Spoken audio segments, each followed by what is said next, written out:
വിശ്വസിക്കുകയാണ്.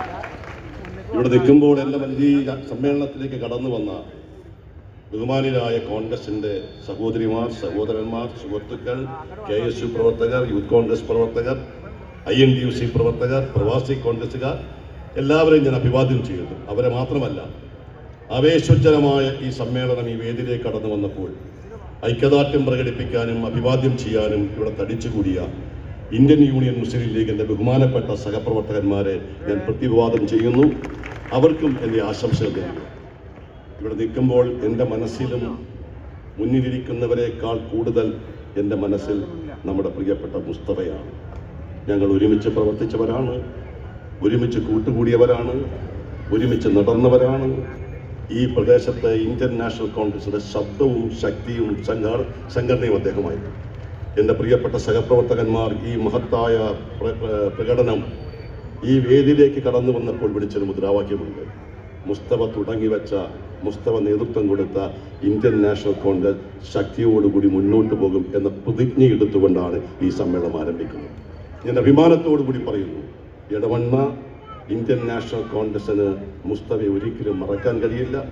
ഇടവണ്ണയിലെ കോൺഗ്രസ് ശക്തമാണ്. ഞാൻ അവസാനിപ്പിക്കുന്നതിന് 2-3 കാര്യം പറയുന്നു. എനിക്ക് തിരുവനന്തപുരത്തിന് പോകേണ്ടതായിട്ടുണ്ട്. എനിക്ക് ഞങ്ങളുടെയൊക്കെ നാട്ടിൽ എറണാകുളം പോലെയുള്ള കോൺഗ്രസിന് ഒട്ടേറെ MLA-മാരുള്ള നാട്ടിൽ സമ്മേളനം 8 മണി കഴിയുമ്പോൾ അവസാനിക്കും. പക്ഷെ മലപ്പുറത്ത് സമ്മേളനം തുടങ്ങുന്നത് 8 മണിക്ക് ശേഷമാണ്. അതും ഞാൻ പറയുന്നു, മലപ്പുറം പോലെയുള്ള പ്രദേശത്തെ കോൺഗ്രസുകാരുടെ സംഘടനയോടുള്ള പ്രതിബദ്ധതയും സന്തോഷവുമാണ് പ്രകടമാക്കുന്നത്. ഞാനൊരു കാര്യം സൂചിപ്പിക്കട്ടെ.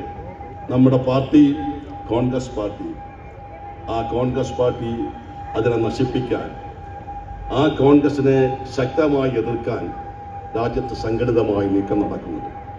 പ്രിയപ്പെട്ടവരെ, ആ നീക്കം ഇന്ത്യൻ നാഷണൽ കോൺഗ്രസിനെ ഇല്ലാതാക്കാൻ വേണ്ടിയല്ല. ഈ നാട് സ്വാതന്ത്ര്യം നേടിക്കൊടുത്ത പാർട്ടി കോൺഗ്രസ് ആണ്.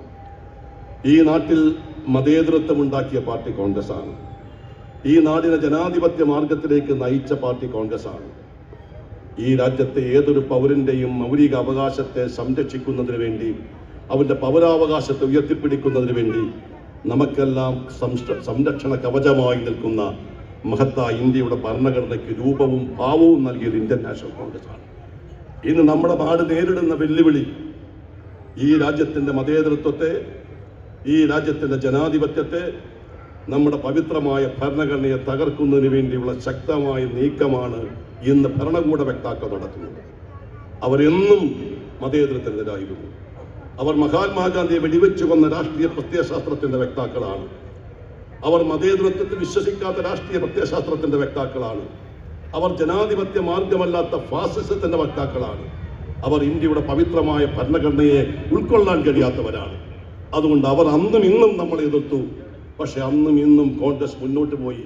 അതുകൊണ്ട് ഇവിടെ കൂടിയിരിക്കുന്ന ബഹുമാനപ്പെട്ട സഹപ്രവർത്തകന്മാർ, ഞാൻ ഇന്ത്യൻ യൂണിയൻ മുസ്ലിം ലീഗിന്റെ പ്രവർത്തകന്മാർ ഉൾപ്പെടെ പറയുന്നു, നമ്മൾ ഏറ്റെടുത്തിരിക്കുന്ന ദൗത്യം ഇന്ത്യയുടെ മതേതരത്വം സംരക്ഷിക്കുക, ഇന്ത്യയുടെ ജനാധിപത്യം സംരക്ഷിക്കുക, ഇന്ത്യയുടെ ഭരണഘടന സംരക്ഷിക്കുക എന്നതാണ്.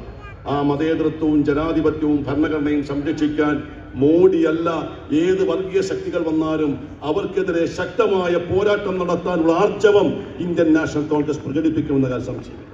ഒരു വാക്ക് കേരളത്തെക്കുറിച്ച് പറയുന്നു. കേരളത്തിലെ ഗവൺമെന്റിന്റെ 4ാം വാർഷികം ആഘോഷിക്കുന്ന ഒരു കാലഘട്ടമാണ്. ഞാൻ ദീർഘമായി സംസാരിക്കുന്നില്ല. 4 വർഷം, വേണമെങ്കിൽ 9 വർഷം പൂർത്തീകരിച്ച കേരളത്തിലെ പിണറായി വിജയൻ ഗവൺമെന്റിന് ഈ നാട്ടിലെ ഏതെങ്കിലും ജനങ്ങളുടെ പ്രശ്നങ്ങൾ പരിഹരിക്കപ്പെടാൻ കഴിഞ്ഞിട്ടുണ്ടോ? അധ്യാപകർ, വിദ്യാർത്ഥികൾ, തൊഴിലാളികൾ, ആശാ വർക്കേഴ്സ്, അംഗനവാടി ടീച്ചേഴ്സ്, അതുപോലെ തന്നെ അവശരും ആലംബഹീനരുമായ രോഗികൾ, പാവപ്പെട്ടവർ, അങ്ങനെ ഒട്ടേറെ പേരുണ്ട്. നമ്മുടെ നാട് കേഴുന്നു.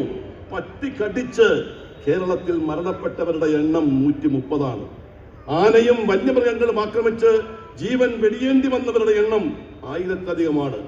1000-ലധികം ആളുകൾ വന്യമൃഗങ്ങളുടെ ആക്രമണത്തിൽ മരിക്കുമ്പോൾ, പട്ടിയുടെ വിഷബാധയേറ്റ ആളുകൾ പിടഞ്ഞു വീണ് മരിക്കുമ്പോൾ അവരെ പോലും തിരിഞ്ഞു നോക്കാൻ കഴിയാത്തൊരു ഭരണകൂടത്തിന്റെ വക്താവായി ശ്രീ പിണറായി വിജയൻ മാറിയിരിക്കുന്നു. നമ്മൾ ആലോചിക്കണം, എങ്ങോട്ട് പോകുന്നു ഈ ഗവൺമെന്റ്? 6 ലക്ഷം കോടിയിലധികം രൂപ കേരളത്തിൽ കടം വാങ്ങിച്ചിരിക്കുന്ന ഗവൺമെന്റ്, അക്രമത്തെ, കൊലപാതകത്തെ മഹത്വവൽക്കരിക്കുന്ന ഗവൺമെന്റ്, ലഹരി വ്യാപനത്തിൽ മുന്നോട്ട് പോകുന്ന, ലഹരി ഉപയോഗിക്കുന്ന മാഫിയ സംഘത്തിന് ഒത്താശ ചെയ്തു കൊടുക്കുന്ന ഒരു ഗവൺമെന്റ്, ആ ഗവൺമെന്റാണ് ഇന്ന് ഈ സംസ്ഥാനം ഭരിക്കുന്നതെങ്കിൽ നമുക്ക് തീരുമാനമെടുക്കണം. ഈ ഗവൺമെന്റ് നമുക്ക് മുന്നോട്ട് പോകണം. ഗവൺമെന്റിന്റെ 9 വർഷക്കാലത്തെ നേട്ടങ്ങളുടെ പട്ടിക നിരത്തി വെക്കുമ്പോൾ ബഹുമാനായ ശ്രീ പിണറായി വിജയൻ പറയുന്നത് വിഴിഞ്ഞം തുറമുഖം കണ്ടോ, കൊച്ചി മെട്രോ കണ്ടോ, കൊച്ചി വിമാനത്താവളം കണ്ടോ എന്ന് ഒറ്റ വാക്കിൽ അവസാനിപ്പിക്കുന്നു. ഇതൊന്നും പിണറായി വിജയന്റേതല്ല. വിഴിഞ്ഞം തുറമുഖത്തിന് ഒരു പിതാവുണ്ടെങ്കിൽ ആ പിതാവിന്റെ പേര് ഉമ്മൻചാണ്ടി എന്ന രാഷ്ട്രീയ പ്രവർത്തകനാണ്. കൊച്ചി വിമാനത്താവളത്തിന് ഒരു പിതാവുണ്ടെങ്കിൽ ആ പിതാവിന്റെ പേര് സാക്ഷാൽ കെ കരുണാകരനാണ്. കൊച്ചി മെട്രോ, ഞങ്ങളുടെ നാട്ടിലൂടെ പോകുന്ന കൊച്ചി മെട്രോയെ അതിനൊരു പിതാവുണ്ടെങ്കിൽ അതും ഉമ്മൻചാണ്ടിയാണ്. ഒന്നുകൂടി പറയുന്നു, ഈ നേട്ടങ്ങളുടെയൊക്കെ പിന്നിലുള്ളത് അഭിമാനത്തോടു കൂടി പറയുന്നു ഐക്യജനാധിപത്യ മുന്നണിയാണ്.